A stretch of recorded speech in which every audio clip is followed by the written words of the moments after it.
ಬಂಧುಗಳೇ ನಮಸ್ಕಾರ. ವಾಸ್ತು ಬೈ ಅಶೋಕ, ವಾಸ್ತು ತಜ್ಞರು. ನಾವು ನಿವೇಶನದ ಪಂಚಭೂತಗಳ ಬಗ್ಗೆ, ಒಂದು ಸ್ಥಾನದ ಬಗ್ಗೆ ತಿಳಿದುಕೊಳ್ಳೋಣ. ಇವತ್ತಿನ ಮಾಹಿತಿ ಇದಿರ್ತದೆ. ಉದಾಹರಣೆಗೆ ನಾವು ಒಂದು ಕನಸಿನ ಮನೆಯನ್ನ ಕಟ್ಟಬೇಕು. ಅದಕ್ಕೆ ಬೇಕಾಗಿರೋ ಮೊದಲನೇ ಆದ್ಯತೆ ಏನು? ಒಂದು ನಿವೇಶನ, ಭೂಮಿ.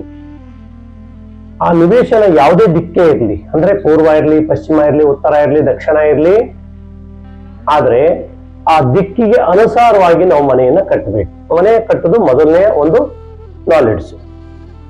ಈಗ ಉದಾಹರಣೆಗೆ ಮನೆ ಕಟ್ಟಲಿಕ್ಕಿಂತ ಮುಂಚೆ ನಾವು ನಿವೇಶನವನ್ನು ಶುದ್ಧಿ ಮಾಡ್ತೀವಿ, ಕ್ಲೀನ್ ಮಾಡ್ತೀವಿ, ಒಳ್ಳೆಯ ರಾಜಯೋಗದಲ್ಲಿ ಪೂಜೆಯನ್ನು ಮಾಡಬೇಕು. ನಂತರ ಬರೋದೇ ಆಯ. ಆಯ ಅಂದ್ರೆ 8 ಆಯಗಳಿದೆ. ಆ 8 ಆಯಗಳಲ್ಲಿ 4 ಉತ್ತಮ ಆಯಗಳು, 4 ಮಧ್ಯಮ ಆಯಗಳು. ಆದ್ರೆ ನಾವು ಯಾವ್ದನ್ನ ಆರಿಸ್ಕೊಳ್ಬೇಕು? ಉತ್ತಮ ಆಯವನ್ನು ಆರಿಸ್ಕೊಳ್ಬೇಕು. ಅಂದ್ರೆ ಉದಾಹರಣೆಗೆ ಧ್ವಜಾಯ, ಸಿಂಹಾಯ, ಋಷಭಾಯ ಮತ್ತೆ ಗಜಾಯ, ಇವು ಉತ್ತಮ ಆಯಗಳು. ಅಂದ್ರೆ ಆರೋಗ್ಯ, ಆಯುಷ್ಯು, ಐಶ್ವರ್ಯ, ಸಾಂಸಾರಿಕ ಜೀವನದಲ್ಲಿ ನೆಮ್ಮದಿ, ಮಕ್ಕಳ ಭವಿಷ್ಯ, ಸಮಾಜದಲ್ಲಿ ಸ್ಥಾನಮಾನ, ಗೌರವ ಇದು ಲಭಿಸ್ಬೇಕು, ನಿಮಗೆ ದೊರೆಯಬೇಕು ಅಂದ್ರೆ ಈ ಆಯಗಳನ್ನ ನೀವು ಸೆಲೆಕ್ಟ್ ಮಾಡ್ಕೊಳ್ಬೇಕು. ಅಷ್ಟನೇದು. ಮನೆಯನ್ನ ಹೇಗೋ ಕಟ್ಟೋದಲ್ಲ. ಕೆಲವರು ಏನ್ ಮಾಡ್ತಾರೆ, 30-40 ಸೈಟು, ಸ್ವಲ್ಪನೂ ಜಾಗ ವೇಸ್ಟ್ ಮಾಡದೆ ನೀಟಾಗಿ ದೊಡ್ಡದಾಗಿ ಮನೆ ಬಂದು ದೊಡ್ಡದಾಗಿ ಬಂದ್ರೆ ನಮ್ಗೆ ಒಳ್ಳೆ ಬಾಡಿಗೆ ಬರ್ತದೆ, ಅಥವಾ ಬಂದವ್ರು ಹೋದವ್ರು ನೋಡಿ ನಮ್ಮನ್ನು ಹೊಗಳ್ತಾರೆ, ಒಳ್ಳೆ ಮನೆ ಕಟ್ಟಿದ್ರಿ ಅಂತ. ಆದ್ರೆ ಸಮಸ್ಯೆ ಆದಾಗ ಯಾರೂ ಬರೋದಿಲ್ಲ, ಅದನ್ನ ನೀವೇ ಅನುಭವಿಸಿ. ಆಯದಲ್ಲಿ ಏನಾದ್ರು ಹೆಚ್ಚು ಕಡಿಮೆ ಆದಾಗ, ಅಂದ್ರೆ ಮಧ್ಯಮ ಆಯಗಳು ಯಾವ್ಯಾವು?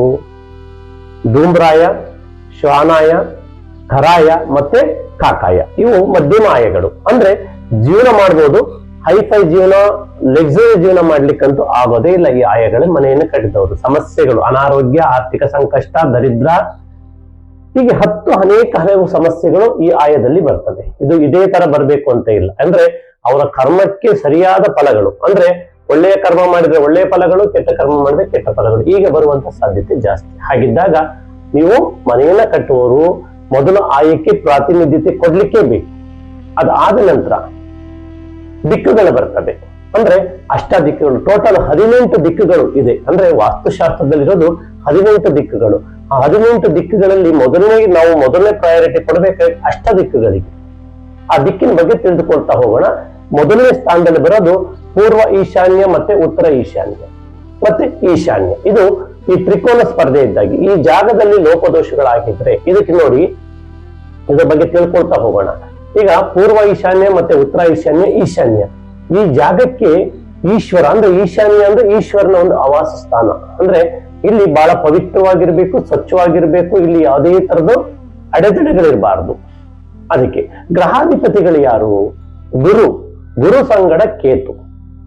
ಯಾಕೆಂದ್ರೆ ಗುರು ಆಜ್ಞಾಪಾಲಕ. ಗುರು ಏನು ಆಜ್ಞೆಯನ್ನು ಮಾಡ್ತಾರೆ ಅದು ಕೇತು ಸರಿಯಾಗಿ ಸಂಭಾಳಿಸ್ತಾರೆ. ಅಂದ್ರೆ ಇಲ್ಲಿ ಲೋಪದೋಷಗಳಾದಾಗ, ಅಂದ್ರೆ ಲೋಪದೋಷಗಳಿಗಿಂತ ಮುಂಚೆ ಸರಿಯಾಗಿ ನಾವು ಅಳವಡಿಸ್ಕೊಂಡಿದ್ದೇ ಆದಾಗ ಐಶ್ವರ್ಯಕಾರಕ ಒಂದು ಜಾಗ.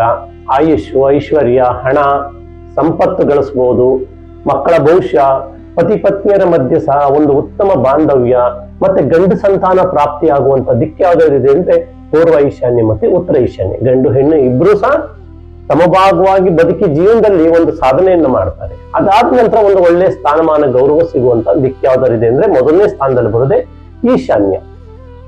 ಈಶಾನ್ಯದಲ್ಲಿ ಕೇತು ಇರೋದೇನಕ್ಕೆ? ಈ ದಿಕ್ಕಿನಲ್ಲಿ ಏನಾದ್ರೂ ಸಮಸ್ಯೆಗಳಾದಾಗ ಬೇಡವಾಗಿದ್ದನ್ನು ಹೊರಗಾಕ್ಲಿಕ್ಕೆ ಕೇತುನ ಸಹಾಯ ಜಾಸ್ತಿ ಬೇಕು. ಹಾಗಾಗಿ ಮೊದಲನೇ ಸ್ಥಾನದಲ್ಲಿ ಬರ್ತದೆ. ದಿಕ್ಕುಗಳು ಮಾತ್ರ ಹೇಳ್ತಾ ಇದ್ದೀನಿ. ಮತ್ತೆ 18 ದಿಕ್ಕುಗಳ ಮುಂದಿನ ಒಂದು ಇದರಲ್ಲಿ ನಾನು ಹೇಳಿಕೊಡ್ತೇನೆ. ನೆಕ್ಸ್ಟ್ ಎರಡನೇ ಸ್ಥಾನದಲ್ಲಿ ಬರೋದು ಆಗ್ನೇಯ. ಅಂದ್ರೆ ಪೂರ್ವ ಆಗ್ನೇಯ ಮತ್ತೆ ದಕ್ಷಿಣ ಆಗ್ನೇಯ.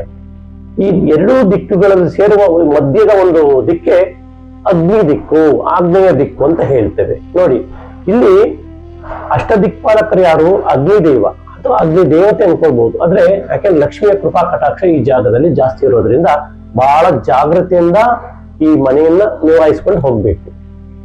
ಇಲ್ಲಿ ಈ ದಿಕ್ಕೇನು ಹೇಳ್ತ ನೋಡಿ, ಇಲ್ಲಿ ಶುಕ್ರ, ಅದೇ ಗ್ರಹಾಧಿಪತಿ ಬಂದು ಶುಕ್ರ ಇರೋದ್ರಿಂದ ಐಶ್ವರ್ಯಕಾರಕ, ಆಯುಷ್ಕಾರಕ, ಪತಿ ಪತ್ನಿಯರ ಮಧ್ಯೆ ಉತ್ತಮ ಬಾಂಧವ್ಯವನ್ನು ಬೆಸುಗೆ ಮಾಡುವಂತ ಒಂದು ದಿಕ್ಕು ಯಾವ್ದಿದೆ ಅದು ಪೂರ್ವ ಆಗ್ನೇಯ ಮತ್ತೆ ದಕ್ಷಿಣ ಆಗ್ನೇಯ.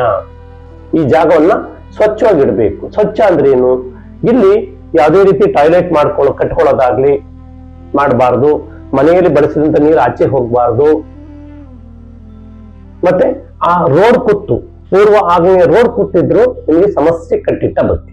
ಹಾಗಿದ್ದಾಗ ಇಲ್ಲಿ ಇರ್ಬೇಕಾಗಿದ್ದೇನು, ಒಂದು ವೇಳೆ ರೋಡ್ ಕೂತಿತ್ತು ಕಾಂಪೌಂಡ್ ಹಾಕೊಳ್ಳಿ ಬೆಸ್ಟ್. ಅದ ನಂತರ ಇಲ್ಲಿ ಸಮತಟ್ಟಾಗಿರ್ಬೇಕು, ಸ್ವಚ್ಛವಾಗಿರ್ಬೇಕು, ಅಗ್ನಿಗೆ ಸಂಬಂಧಪಟ್ಟಂತ ದಿಕ್ಕು. ಇಲ್ಲಿ ಅಡಿಗೆ ಕೋಣೆ ಮಾತ್ರ ಇರಬೇಕು, ಬಾಯ್ಲರು ಕರೆಂಟಿಗೆ ಸಂಬಂಧಪಟ್ಟಿದ್ದು, ಮೆಟ್ಲುಗಳು ಬರಬಹುದು.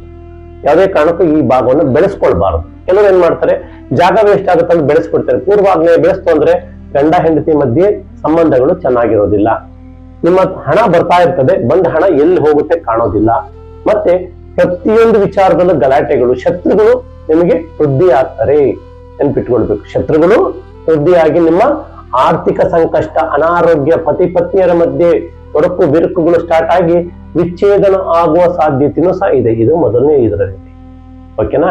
ಹಾಗಿದ್ದಾಗ ಈ ದಿಕ್ಕನ್ನ ನೀವು ಪರಿಪೂರ್ಣವಾಗಿ ಸ್ವಚ್ಛವಾಗಿ ನೀಟಾಗಿ ಎಲ್ಲೂ ಅಂದ್ರೆ ಸರಿಯಾದ ವಾಸ್ತು ತಜ್ಞರ ಸಲಹೆ ತೆಗೆದುಕೊಂಡು ಮನೆ ಕಟ್ಟೇ ಕಟ್ತೀರಿ.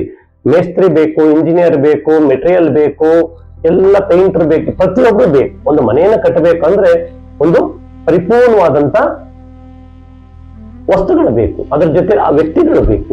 ನೀವು ಮೊದಲನೇ ಆದ್ಯತೆ ಕೊಡಬೇಕಾಗಿದ್ದು ವಾಸ್ತುವಿಗೆ, ಆಯಕ್ಕೆ, ದಿಕ್ಕಿಗೆ ಅನುಗುಣವಾಗಿ ಮನೆಯನ್ನ ಕಟ್ಕೊಡು. ಕೆಲವರು ನೋಡಿ ಪೂರ್ವದ ಮನೆ ಇರ್ತದೆ, ನಿವೇಶನ ಪೂರ್ವ ಆಗ್ನೇಯ ನೋಡೋ ರೀತಿಯಲ್ಲಿ ಕಟ್ಟಿರ್ತಾರೆ. ಪೂರ್ವ ಆಗ್ನೇಯ ಯಾವುದೇ ಕಾರಣಕ್ಕೂ ಮನೆಗಳು ನೋಡಬಾರ್ದು. ಪೂರ್ವವನ್ನು ನೋಡ್ಬೇಕು ಅಥವಾ ಪೂರ್ವ ಈಶಾನ್ಯವನ್ನು ನೋಡ್ತಾ ಇರಬೇಕು. ಆ ದಿಕ್ಕಿನ ಒಂದು ಎನರ್ಜಿ ಪಾಸ್ ಆಗ್ತಾ ಇರಬೇಕು. ಆದ್ರೆ ಕೆಲವರು ಕಟ್ಟಿ ಸಮಸ್ಯೆ ಮಾಡ್ಕೊಂಡು ಮತ್ತೆ ಪರಿಹಾರಕ್ಕೆ ಹುಡುಕ್ತಾ ಇರ್ತಾರೆ. ದಯಮಾಡಿ ಇಂತಹ ಒಂದು ಇಂಥ ಒಂದು ದುಸ್ಸಾಹಸಕ್ಕೆ ಕೈ ಹಾಕ್ಲಿಕ್ಕೆ ಹೋಗ್ಬೇಡಿ. ಆಗ ನಿಮ್ಮ ನೋಡಿ, ಪ್ರತಿಯೊಬ್ಬರಿಗೂ ಒಂದು ಆಸೆ ಆಕಾಂಕ್ಷೆ ಇರ್ತದೆ ಜೀವನದಲ್ಲಿ. ನಾನು ನನ್ನ ಸಂಸಾರ ಚೆನ್ನಾಗಿರ್ಬೇಕು, ನಾನು ಗಳಿಸಿದ ಸಂಪತ್ತನ್ನು ಅನುಭವಿಸ್ಬೇಕು, ಮಕ್ಕಳಿಗೆ ಉತ್ತಮ ಭವಿಷ್ಯವನ್ನು ಕೊಡಬೇಕು, ಪತಿ ಪತ್ನಿಯರು ಅನನ್ಯವಾಗಿರಬೇಕು, ಸಮಾಜದಲ್ಲಿ ನಮಗೊಂದು ಸ್ಥಾನಮಾನ ಗೌರವ ಬೇಕು. ಇದು ಪಂಚಭೂತಗಳು, ಸಾಂಸಾರಿಕ ಜೀವನದ ಪಂಚಭೂತಗಳು. ಈಗ ನಾವು ಬ್ರಹ್ಮಾಂಡದ ಪಂಚಭೂತಗಳು ಯಾವ್ಯಾವು? ಆಕಾಶ, ಭೂಮಿ, ಗಾಳಿ, ಅಗ್ನಿ ಮತ್ತೆ ಜಲ. ಇದಕ್ಕೆ ವಿರುದ್ಧವಾಗಿ ನಾವು ಹೋದ್ರೆ ಆಗಲ್ಲ. ಆದ್ರೆ ಅದಕ್ಕೆ ವಿರುದ್ಧವಾಗಿ ಹೋಗದೆ ನಡ್ಕೊಂಡ್ರೆ ಜೀವನದಲ್ಲಿ ಆ ಸುಖವನ್ನು ಅನುಭವಿಸ್ಬೋದು. ಹಾಗೆ ಮನೆಯನ್ನು ಈ ರೀತಿಯಲ್ಲಿ ಮಾಡ್ಕೊಳ್ಬೇಕು. ಇದು 2ನೇ ಸ್ಥಾನದಲ್ಲಿ ಬರೋದು. ಇನ್ನು 3ನೇ ಸ್ಥಾನದಲ್ಲಿ ಬರುವುದೇ ನೈಋತ್ಯ, ದಕ್ಷಿಣ ನೈಋತ್ಯ ಮತ್ತೆ ಪಶ್ಚಿಮ ನೈಋತ್ಯ. ಅದ್ರ ಮಧ್ಯದಲ್ಲಿ ಬರುವಂತ ದಿಕ್ಕೆ ನೈಋತ್ಯ ದಿಕ್ಕು. ಅಂದ್ರೆ ನೈಋತ್ಯನ ಒಂದು ರಾಕ್ಷಸ, ಅಂದ್ರೆ ಬಲಶಾಲಿ. ಅವರು ರಾಕ್ಷಸ ಆದ್ರೆ ದೈವ ಸಂಭೂತರು, ಅವರಿಗೆ ದೈವ ಶಕ್ತಿ ತುಂಬಾ ಇದೆ. ಅಂದ್ರೆ ನಾವು ಅಲ್ಲಿ ಲೋಪದೋಷಗಳು ಮಾಡಿಕೊಂಡಾಗ ಆಗೋ ಎಡವಟ್ಟುಗಳು ಏನಾಗುತ್ತೆ, ಇಲ್ಲಿ ಅಗ್ನಿ ಜಾಗದಲ್ಲಿ ದೋಷಗಳಾದ್ರೆ ನಾವು ಸುತ್ತ ಹೋಗ್ತೀವಿ, ಬರ್ನ್ ಆಗಿ ಹೋಗ್ತೀವಿ. ಹಣಕಾಸಲ್ಲಿರ್ಬೋದು, ಪ್ರತಿಯೊಂದರಲ್ಲೂ. ಈಶಾನ್ಯದಲ್ಲಿ ದೋಷಗಳಿದ್ರೆ ಮುಳುಗಿ ಹೋಗ್ತೀವಿ. ಇದು ನೆನಪಿಟ್ಕೊಂಡಿರ್ಬೇಕು. ಇನ್ನ ಪಶ್ಚಿಮ ನೈಋತ್ಯ ಮತ್ತು ದಕ್ಷಿಣ ನೈಋತ್ಯದಲ್ಲಿ ಏನಾದ್ರು ಲೋಪದೋಷಗಳಿದ್ದಾಗ, ಅಂದ್ರೆ ಹಳ್ಳಗಳು, ಬಾವಿಗಳು, ಆ ದಿಕ್ಕು ಬೆಳ್ಕೊಂಡಿರೋದು, ಆ ದಿಕ್ಕಿನ ರೋಡ್ ಕೊತ್ತುಗಳಿರೋದು, ಮತ್ತೆ ಅಲ್ಲಿ ನೀವು ಸರಿಯಾಗಿ ಬಳಸಿದಂತ ನೀರು ಅಲ್ಲಿ ಆಚೆಗಳೇ ಬಿಟ್ಟಾಗ ನಿಮಗೆ ಈ ಸಮಸ್ಯೆಗಳು ಪ್ರಾರಂಭ ಆಗುತ್ತೆ. ಅದರಿಂದ ಆ ಜಾಗ ಎತ್ತರವಾಗಿರ್ಬೇಕು, ಸ್ವಚ್ಛವಾಗಿರ್ಬೇಕು. ಭೂಮಿ ದಯ ದಿಕ್ಕದು. ಇಲ್ಲಿಗೆ ಅಧಿಪತಿ ಬಂದು ರಾಹು. ಯಾವಾಗ ರಾಹು ಅಧಿಪತಿ ಆದ್ರೂ ಬಲಶಾಲಿ, ಆ ಮನೆ ಯಜಮಾನ ಧೈರ್ಯಶಾಲಿ, ಏನೇ ಕೆಲಸಗಳಿದ್ರು ಗೆದ್ಕೊಂಡು ಬರ್ತಾರೆ. ಮಕ್ಕಳು ಒಳ್ಳೆ ಅಭಿವೃದ್ಧಿಯನ್ನ ಬಯಸ್ತಾರೆ. ಸಾಂಸಾರಿಕ ಜೀವನ ಚೆನ್ನಾಗಿರ್ತದೆ. ಶ್ರೀಮಂತಿಕೆಯನ್ನು ಕೊಡುವಂತ ದಿಕ್ಕು ಯಾವ್ದಾದ್ರು ಅದು ಪಶ್ಚಿಮ ನೈಋತ್ಯ ಮತ್ತು ದಕ್ಷಿಣ ನೈಋತ್ಯ. ಆದ್ರೆ ಇಲ್ಲಿ ಯಾವುದೇ ರೀತಿ ಪ್ರವೇಶ ದ್ವಾರಗಳಿರಬಾರ್ದು, ಮತ್ತೆ ಈ ದಿಕ್ಕು ಬೆಳಿಬಾರ್ದು, ಇಲ್ಲಿ ಹಳ್ಳ ಬಾವಿಗಳು ಬರಬಾರ್ದು, ಮತ್ತೆ ಇಲ್ಲಿ ಬಳಸಿದಂತ ನೀರು ಆಚೆ ಹೋಗ್ಲಿಕ್ಕೆ ಅವಕಾಶ ಮಾಡಿಕೊಡ್ಬಾರ್ದು. ಯಾಕೆಂದ್ರೆ ರಾಹು ಬಲಿಷ್ಠವಾದಂತ ಗ್ರಹ. ರಾಹುವಿನ ಕೃಪಾ ಕಟಾಕ್ಷ ಇತ್ತು ಅಂದ್ರೆ ಎಲ್ಲ ಸುಖಗಳನ್ನು ಅನುಭವಿಸ್ಬೋದು. ಅದು ರಾಜಕೀಯದಲ್ಲಿರ್ಬೋದು, ವ್ಯಾಪಾರ ವ್ಯವಹಾರದಲ್ಲಿರ್ಬೋದು, ಅಥವಾ ಇವು ಯಾವುದೇ ಕ್ಷೇತ್ರದಲ್ಲಿ ರಾಹುವಿನ ಕೃಪಾ ಕಟಾಕ್ಷ ಬೇಕೇ ಬೇಕು. ರಾಹುವಿನ ಕೃಪಾ ಕಟಾಕ್ಷ ಬಲ ಇಲ್ಲ ಅಂದ್ರೆ ಅವರೆಷ್ಟೇ ಜ್ಞಾನವಂತರಾಗಿರ್ಲಿ, ವಿದ್ಯಾವಂತರಾಗಿರ್ಲಿ, ಬುದ್ಧಿವಂತರಾಗಿರ್ಲಿ, ಕೆಲವೊಂದು ಟೈಮಲ್ಲಿ ಎಡುವಂತ ಸಾಧ್ಯತೆ ಜಾಸ್ತಿ.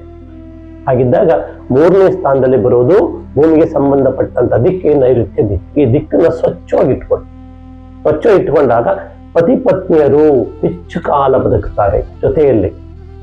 ಇಲ್ಲಿ ಲೋಪದೋಷಗಳಾದಾಗ ಗಂಡ ಹೆಂಡತಿಗಳು ಮಧ್ಯದಲ್ಲಿ ಅವ್ರನ್ನ ಅಗಲಬಹುದು ಅಂದ್ರೆ 2 ರೀತಿ ಅಗಲಿಕೆ ಇರ್ತದೆ. ಒಂದು, ಜೊತೆಯಲ್ಲಿದ್ದು ಇಲ್ಲದ ರೀತಿಯಲ್ಲಿ ಇರ್ತಾರೆ, ಇಲ್ಲ ವಿಚ್ಛೇದನ ಪಡ್ಕೊಂಡಿರ್ತಾರೆ, ಅಥವಾ ಮಧ್ಯ ವಯಸ್ಸಲ್ಲಿ ಅಥವಾ ಪತಿ ಗಂಡನ್ನ ಬಿಟ್ಟು ಹೆಂಡತಿ ಹೊರಟೋಗಿರ್ತಾರೆ, ಅಥವಾ ಹೆಂಡತಿ ಬಿಟ್ಟು ಗಂಡ ಹೊರಟೋಗಿ, ಆಗ ಏಕಾಂಗಿ ಜೀವನ ನಡೀತಾ ಇರ್ತದೆ. ಈ ಜಾಗದಲ್ಲಿ ಮಾಡ್ಕೊಂಡಂತ ಲೋಪದೋಷಗಳಿಂದ ಏಕಾಂಗಿ ಜೀವನ ನಡೆದಾಗ ಜೀವನದಲ್ಲಿ ಜಿಗುಪ್ಸೆ ಆಗ್ಬಿಟ್ಟಿರ್ತಾರೆ, ಡಿಪ್ರೆಷನ್ ಹೊಟ್ಟು ಹೋಗ್ಬಿಟ್ಟಿರ್ತೀವಿ.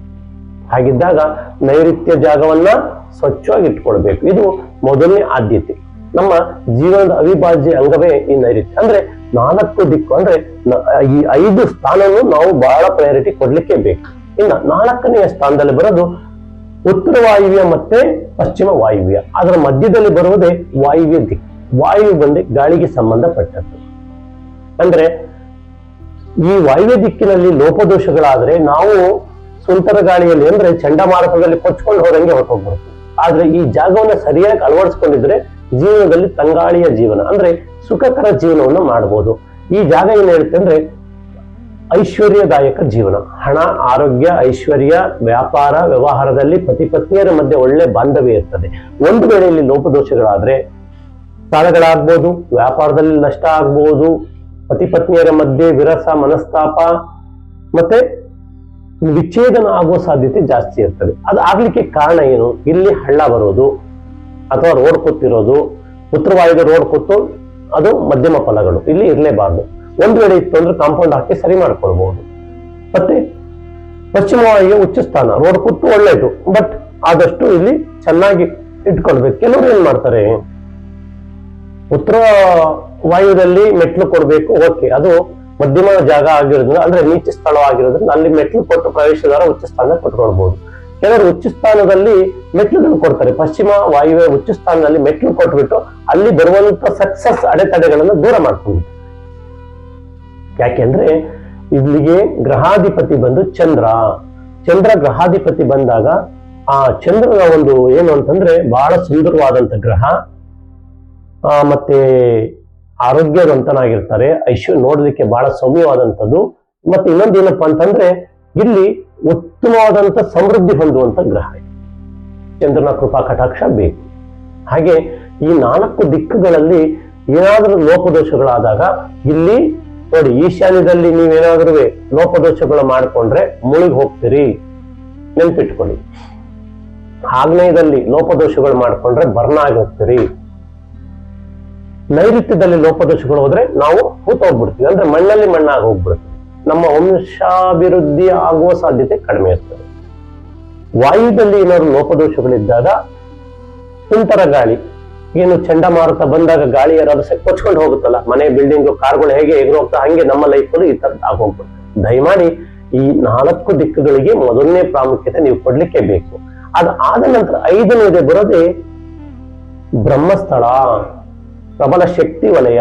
ಇದನ್ನ ವಿಶ್ವಶಕ್ತಿಯ ಎನರ್ಜಿ ಆ ಮನೆ ಮೇಲೆ ಪ್ರವಹಿಸಬೇಕು. ಅಂದ್ರೆ ಕಾಸ್ಮಿಕ್ ಎನರ್ಜಿ ಅಂತ ಇಂಗ್ಲಿಷ್ ಅಲ್ಲಿ ಹೇಳ್ತಾರೆ, ಕನ್ನಡದಲ್ಲಿ ವಿಶ್ವಶಕ್ತಿ. ಆ ವಿಶ್ವಶಕ್ತಿ ಎನರ್ಜಿ ಆ ಮನೆಯ ಮೇಲೆ ಪ್ರವಹಿಸಿದಾಗ ಆ ಮನೆಗೆ ಒಂದು ಅಭಿವೃದ್ಧಿಯಾದಂತ ಒಂದು ಶಕ್ತಿ ಬರ್ತದೆ. ಜ್ಞಾನಕಾರಕ ಮಕ್ಕಳು ಹುಟ್ಟುತ್ತಾರೆ, ಸಮಾಜಕ್ಕೆ ಏನಾದ್ರೂ ಒಂದು ಉತ್ತಮ ಕೊಡುವಂತ ಮಕ್ಕಳು ಜನನಾಗ್ತಾರೆ. ಹೆಣ್ಣು ಮಕ್ಕಳಿರ್ಬೋದು, ಗಂಡು ಮಕ್ಕಳಿರ್ಬೋದು. ಹಾಗೆ ಭೂಮಿಯ ತತ್ವ ಏನ್ ಹೇಳುತ್ತೆ ಅಂದ್ರೆ ಬ್ರಹ್ಮಸ್ಥಳ. ಇಲ್ಲಿ ಭೂಮಿಗೆ ಒಂದು ಅಯಸ್ಕಾಂತ ಶಕ್ತಿ ಇದೆ. ಆ ಅಯಸ್ಕಾಂತ ಶಕ್ತಿಯ ಪ್ರಬಲ ಶಕ್ತಿಯಿಂದ ಆ ಮನೆಯಲ್ಲಿ ಉತ್ತಮ ಬೆಳೆ, ಅಂದ್ರೆ ಯಾವುದೇ ಬೆಳವಣಿಗೆ ತಗೊಳ್ಳಿ, ನಾವು ಹಣವನ್ನ ಹೆಚ್ಚು ಗಳಿಸಬಹುದು, ಜ್ಞಾನವನ್ನ ಹೆಚ್ಚು ಗಳಿಸಬಹುದು, ಐಶ್ವರ್ಯ, ಚಿನ್ನ, ವಜ್ರ, ಬಂಗಾರ, ಈ ತರ ದ್ರವ್ಯ ರೂಪದ ಕೆಲವೊಂದು ಹೆಚ್ಚಿಗೆ ಆಗ್ಲಿಕ್ಕೆ ಪ್ರಾರಂಭ ಆಗುತ್ತೆ. ವಂಶಾಭಿವೃದ್ಧಿ ಮಾಡುವಂತ ದಿಕ್ಕು ಅಂದ್ರೆ ಭೂಮಿಯ ಒಂದು ದಿಕ್ಕು ಸಹ ಒಂದು ದಿಕ್ಕೆ, ಆಕಾಶದ ಒಂದು ದಿಕ್ಕೆ. ಈಗ ಟೋಟಲ್ ಇಲ್ಲಿ 5 ಜೊತೆ 6 ಸೇರ್ಕೊಂಡು ಇದು ಇದಕ್ಕೆ ಸಂಬಂಧಪಟ್ಟಿದ್ದು. ನೆಕ್ಸ್ಟ್ ಬರ್ತಾ ನಾನು 18 ದಿಕ್ಕುಗಳ ಬಗ್ಗೆ ಒಂದು ವಿಡಿಯೋವನ್ನು ಮಾಡಿ ನಿಮಗೆ ಹಾಕ್ತೀನಿ. ಆ ನಂತರ ನೋಡಿ ನಿಮ್ಮ ಜೀವನದಲ್ಲಿ ಏನಾಗ್ಬೇಕು ನೀವು ನಿರ್ಧಾರ ಮಾಡಿ. ಶ್ರಮ ಮಾತ್ರ ಸಿಕ್ಕಾಪಟ್ಟೆ ಶ್ರಮ ಪಡ್ತಾ ಇದ್ದೀರಿ, ಸಕ್ಸಸ್ ಮಾತ್ರ 30%, 40%, 50 ಒಳಗಡೆ ಇದೆ, 50 ಮೇಲೆ ರೀಚ್ ಆಗ್ತಾ ಇಲ್ಲ. ಆದ್ರೆ ನಿಮ್ಮ ಶ್ರಮಕ್ಕೆ ತಕ್ಕವಾದಂತ ಫಲ ಬೇಕು ಅಂದ್ರೆ ನೀವು ಮೊದಲು ಉತ್ತಮವಾದಂತ ನಿವೇಶನ ಆರಿಸ್ಕೊಳ್ಳಿ. ಅದು ಯಾವುದೇ ದಿಕ್ಕಿರ್ಲಿ, ಅವೆಲ್ಲ ಉತ್ತಮ ನಿವೇಶನಗಳೇ. ಆದ ನಂತರ ಬರುವುದೇ ಆಯ ಆದ ನಂತರ ಬರುವುದೇ ದಿಕ್ಕು. ಅಂದ್ರೆ ಆ ದಿಕ್ಕಿಗೆ ಅನುಗುಣವಾಗಿ ಮನೆಯನ್ನು ಕಟ್ಟಬೇಕು. ಅದ ನಂತರ ಬರುವುದೇ ವಾಸ್ತು. ಅಷ್ಟನ್ನು ನಾವು ಸರಿ ಮಾಡಿಕೊಂಡಾಗ ಜೀವನದಲ್ಲಿ ಸಕ್ಸಸ್ ಅನ್ನ ಕಾಣ್ತೀವಿ ಅಂತ ಹೇಳ್ತಾ, ಯಾರಿಗೆ ಈ ಮಾಹಿತಿ ಇಷ್ಟವಾಯ್ತು ಕಮೆಂಟ್ ಮಾಡಿ, ಲೈಕ್ ಮಾಡಿ, ಶೇರ್ ಮಾಡಿ, ಸಬ್ಸ್ಕ್ರೈಬ್ ಮಾಡಿ ಅಂತ ಹೇಳ್ತಾ ಎಲ್ಲರಿಗೂ ನಮಸ್ಕಾರ, ಧನ್ಯವಾದ.